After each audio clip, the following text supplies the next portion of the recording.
Happy Monday, everyone. I hope that you are having a good start to your week. And I am going to talk to you about your solution is right in front of you. So, your solution as a leader is right in front of you. So, before I get started, I'll introduce myself. I'm Dominique Townsend, and I help stakeholders that are leading company defining change re engage employees and retain talent. And I do this by helping them establish role relevancy, as well as looking at solutions that better engage employees after change. So the topic today of your solution as a leader is in front of you is because I believe that employees are the most underutilized resource in the workplace today.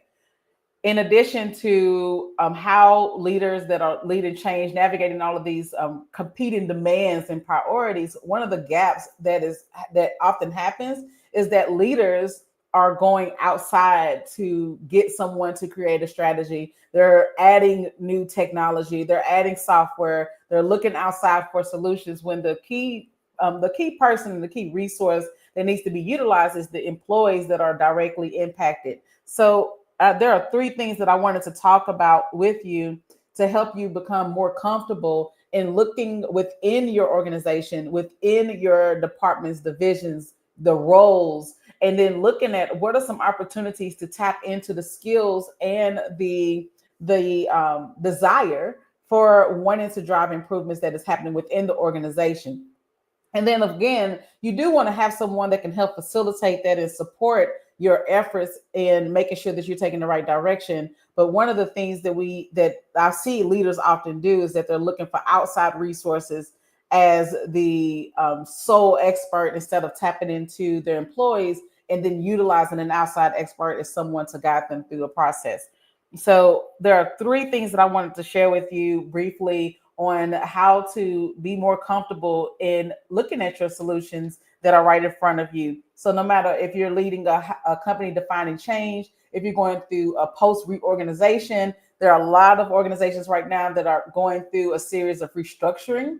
And so this is the prime time to start looking at how do we ensure that we're maintaining the morale within the company with all the changes that are happening, but how are we tapping in on solutions that we could be missing? And there is a statistical output that was found that shows that 5% of leaders actually know 100% of the problem that employees at the front line and in the entry levels face. And then while employees have 100% knowledge of the problems that are impacting them, but only know 5% of the vision, or understand 5% of where the company is going and how their role has relevancy. So this is a significant opportunity for you as a leader to directly understand the problem that employees are facing and not base your approach on assumptions. So that can contribute to the delay that you're experiencing within your organization is having your assumptions of how employees are impacted by change, or even assumptions of what you see employees need, no matter your experience that you have gone through in previous years as a leader in leading change. If there's a restructuring happening, if there's a change happening within your organization, the cultural norms that worked to get you where you are as a leader, they are now subpar in the standard that needs to be set for you to improve and continually improve in driving change. So every time that there's a change and shift, the cultural norms of your organization have to shift as well. So that's why it's very important to not overlook the opportunity to shift how you're engaging employees and not base it solely on what used to work when you were leading change in previous years or even previous months. So the first thing that I want to talk about is evaluating doesn't mean to replace. Evaluating doesn't mean to replace. There are some strategies that are, you probably have created several strategies. You probably have created different, have tools, have plans for what type of training is happening, but then you're looking to add or even replace the entire strategy and start over from scratch. I encourage you to evaluate your strategies, evaluate your current approach to inform what needs to be removed, what needs to be adjusted, but not replace it altogether.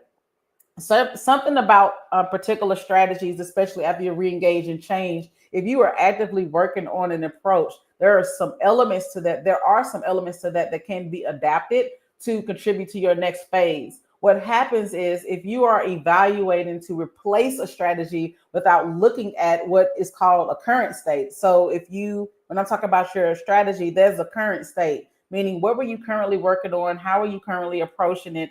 And then what can we do to pull from that? When you are getting a strategy and you're bringing a resource in, a third party or consultant, or even getting a team together within your organization to create a new strategy, and you're not looking at the current approach or what have you done similar in your approach in the change or whatever that goal of that change is trying to accomplish, then you are essentially creating your own roadblocks and your bottlenecks in your ability to have and drive that momentum and lead in that change. So it's important to evaluate the current state, prove out those assumptions that you may have. And even if you feel like the assumptions, I'm going to give an example. There are some people that feel that employees are simply resistant to change, when actually the employees lack the level of clarity that they need to understand how their role has an impact in supporting that change. So if the assumption is they're resistant, then you will bring in a resource to facilitate how to engage and how to be a team player. And when reality is, it needs to look at how does your role have an impact, how to identify collaboration opportunities. And those are two different capabilities. And so if you're basing it off of assumptions, you can continue to miss the mark if you're not evaluating how this proving out an assumption. If we feel that they are resistance, where is that within the process we're doing? How are we currently engaging them? And then you can see that there's a gap. Well, we're not engaging this particular department or this role. And then that gives you the opportunity to create a strategy that is more intentional in how you engage. So evaluating does not mean to replace. So the second one is the true power of one. Now, I hear the terms, they're still out there. When I worked in the workplace, synergy, the power of one, we are family, better together, all of the things have been commonly said when a change is happening. The mistake or the misconception that people have when they hear these terms is that it needs to be monotone and it's just one. The power of one is one. Synergy means everyone's the same. The thing is when that happens, when you feel the sameness, it limits the ability for you to tap in on the uniqueness of a role.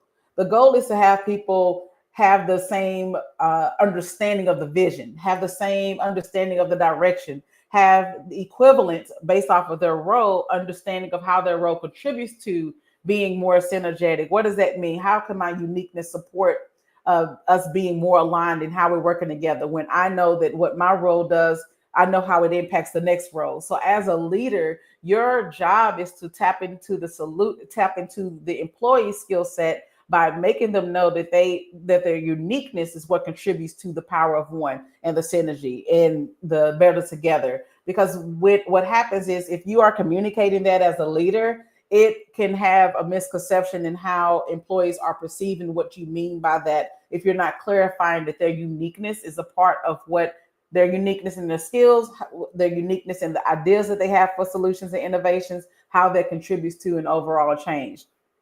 So the last one that I want to speak on this morning is everybody wants to win.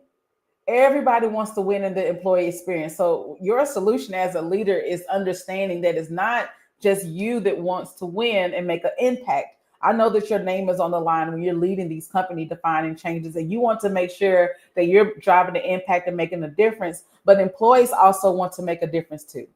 No one wants to enter into the workplace where work doesn't feel good. They don't want to enter in the workplace where they feel anxious and they are unable to utilize their skill sets. They are unable to share, here are some solutions or here are some ideas that I see can help us to improve, or be comfortable to share a concern, whether if there is a new technology being adapted and they're able to contribute to making sure that the technology is successful.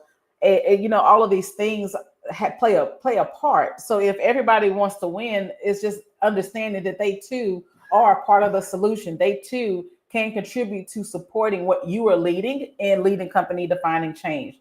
So that's what I have today for this morning, and just reminding you that your solution is in front of you as a leader. And my question for you as you head into this week is, how can you better include the skill sets of people around you to support what you are leading? So, how can you include the resources, the skills, the people that are around you to support what you are leading? You are not alone in this. And remember, you are the leader that can help make work feel good.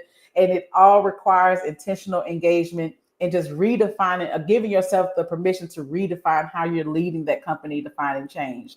And if this was helpful for you, feel free to visit my website at weoptimizework.com. The link will be in the comments as well to purchase my book, where there are tools that can help you to implement these solutions and better utilizing the resources and the people that are within your organization to lead that company, define and change. And again, the book is called Inspired to Innovate, and it is available on my website at weoptimizework.com, and I'll have the link in the comments. In the meantime, have an optimized day, and feel free to comment or message me directly if you have any questions or any clarifying needs that you have in your current efforts in leading the company, define and change. See ya.